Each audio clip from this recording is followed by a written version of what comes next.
Single heart beat scan ఒక్క second లోనే world class 640 slide CT scan ఇప్పుడు మీ vista imaging Banjara hills లో. మీ favourite co-star ఎవరు అంటే ఎవరి పేరు చెప్తారు గౌతమి గారు?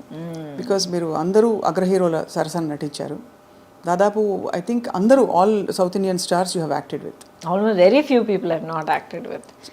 చిరంజీవి గారు లేదు, ఆయన టైంలో he was actually upset with me. ఎందుకంటే ఒక ఫిల్మ్ త్రీ ఫిల్మ్స్ ఆ టైంలో అడిగారు అనమాట. కానీ ఐ ఫెల్ట్ సో బ్యాడ్. ప్రతిసారి ఇక్కడ ఆల్రెడీ కమిట్ అయిన ఒక సినిమా యాక్చువల్లీ కోఇన్సిడెంట్లీ రజనీ గారి ఫిల్ము క్లాష్ వచ్చిందనమాట.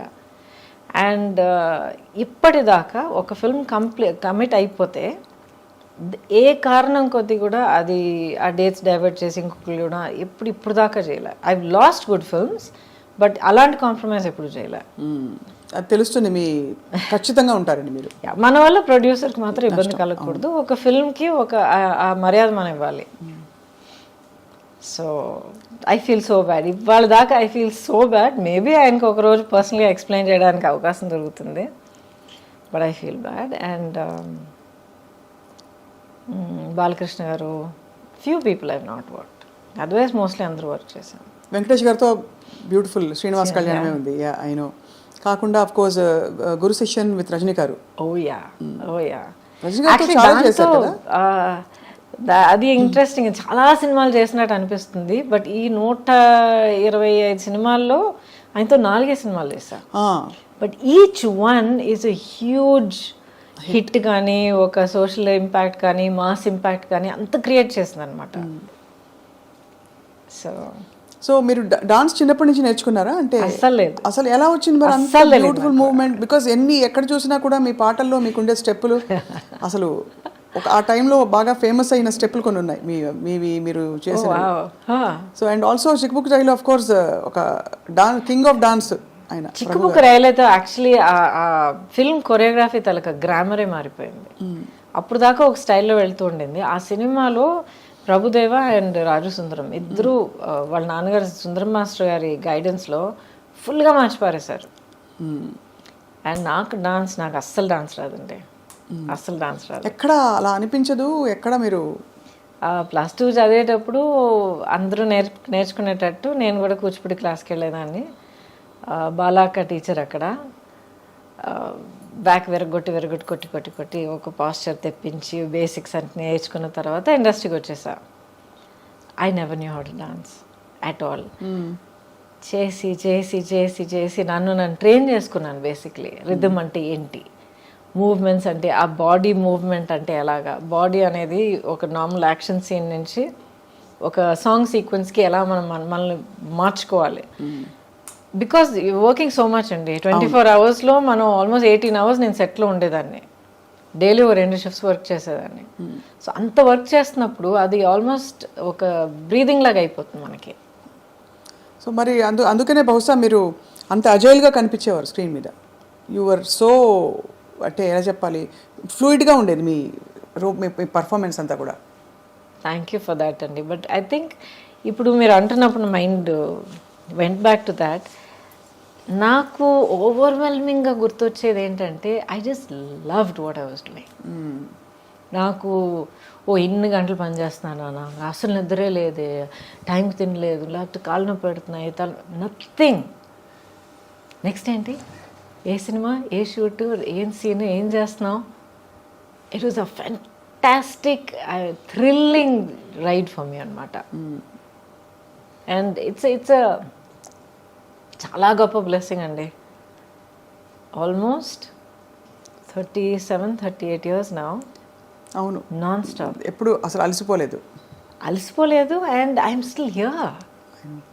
And you look so radiant. అంటే ఇది ఏదో ముఖస్థుతికి చెప్పడం కాదు, బట్ మీ స్కిన్ కానీ మీ కళ్ళు కానీ యూ జస్ట్ అంటే it's very hard to imagine. Time has gone by but you haven't అసలు ఒక ఇది కూడా కనిపించట్లేదు. దాని ఆనవాళ్ళు ఎక్కడా కనిపించట్లేదు, కాలం ఇలా పరిగెట్టిందని. థ్యాంక్ యూ అండి. But I'm blessed. I'm really blessed. ప్రాక్టికల్గా చెప్తాను ఒక విషయం. ఇప్పుడు అసలు ఏం కనిపించట్లేదు, అలాగే ఉన్నారు, స్కిన్ అంతా అంటున్నారు కదా. Thank you for that.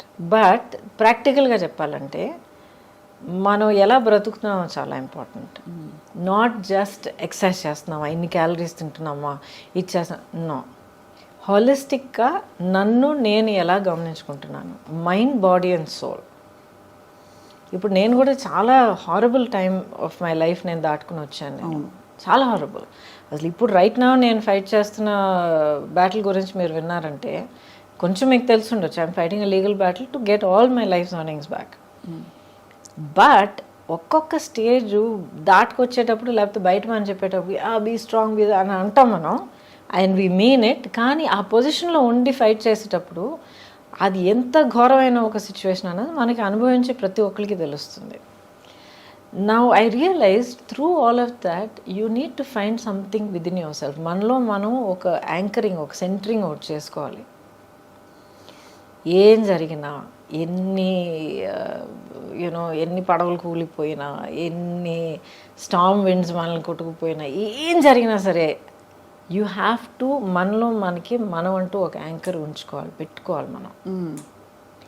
And once you have that, it can be how you live your life. నా లైఫ్ నేను ఇలాగే ఉంటాను, ఇలాగ ఆలోచిస్తాను, లేకపోతే ఇది నా ప్యాషన్, ఇది నా లవ్ ఆఫ్ మై లైఫ్, లేకపోతే ఇది నా goal, my aim, my dream, ఏదో ఒకటి ఉండాలి. సో నాదేంటంటే లాంగ్ బ్యాక్ నేను ఒక నిర్ణయం తీసుకున్నాను, నేనుగా ఉంటాను. ఒక సినికల్గా మారడం, అవును ట్రాజడీస్ చూశాను, అవును మనుషులు నన్ను చీట్ చేయడం అనేది నేను చూశాను, ఆర్ పీపుల్ కమింగ్ విత్ ఒక డిసీట్ఫుల్ ఇంటెన్షన్ అనేది నేను చూశాను, ఒకరినొకరు హర్ట్ చేసుకోవడం. ప్రొఫెషనల్ లైఫ్, పర్సనల్ లైఫ్, రెండు, everything all put together. Professional, I don't think so, but around in life, in life, especially మీరు as you get older, you become a parent, లైఫ్ని ఇంకో కొత్త పర్స్పెక్టివ్లో చూస్తారు. మీరు మీ చుట్టూ ఉన్న అప్పుడు దాకా మీకు అసలు మీ నోటీస్కే రాని కొన్ని విషయాలన్నీ మీరు కొత్తగా యాజ్ అ పేరెంట్గా మీరు చూసేటప్పుడు అన్నీ మీరు క్లియర్గా అబ్జర్వ్ చేయడం మొదలు పెడతారు. బికాజ్ ఓకే, నా బిడ్డని దీని నుంచి కాపాడాలి, నా బిడ్డని దీని నుంచి కాపాడాలి అని మనం చూడడం మొదలు పెడతాం. అప్పుడు I became aware of the world around me అనమాట. Because I was single parent. అవును, సింగిల్ పేరెంట్గా నిలబడి, I was also an orphan child. ఎందుకంటే అమ్మ పోయారు, తర్వాత నాన్నగారు పోయారు. అప్పుడు మీరు కోప్ అవుతున్నారు ఆ లాస్ తోటి? Had to, no choice. Breaking down, feeling sad for myself ఛాన్సే లేదు. నేను కూర్చుని పోతే ఇంకా నా పాపని ఎవరు చూసుకుంటారు? ఎవరు లేరు. So I just focused on that. What next, దానికోసం నేనేం చేయాలి, నెక్స్ట్ ఇప్పుడు నేనేం చేయాలి, రేపటికి ఎలా ప్లాన్ చేయాలి, ఇది ఒకటే తప్ప. Very single minded. But when I said I will be myself అంటే నాలో కొన్ని క్వాలిటీస్ ఉన్నాయి. ఆ క్వాలిటీస్ నేను వదిలిపెట్టను, కాంప్రమైజ్ అవ్వను. అవి తెలుసుకోవడమే పెద్ద గగనం అండి. మనం ఏంటో తెలుసుకోవడం అన్నది I discovered. It's a process. ఇప్పుడు కూడా ఈ లేటెస్ట్ ఛాలెంజ్ దాటుకొచ్చేటప్పటికి నాలో ఇంకొన్ని విషయాలు నాకే తెలిసి వచ్చాయి. So you feel good. Correct, అవును.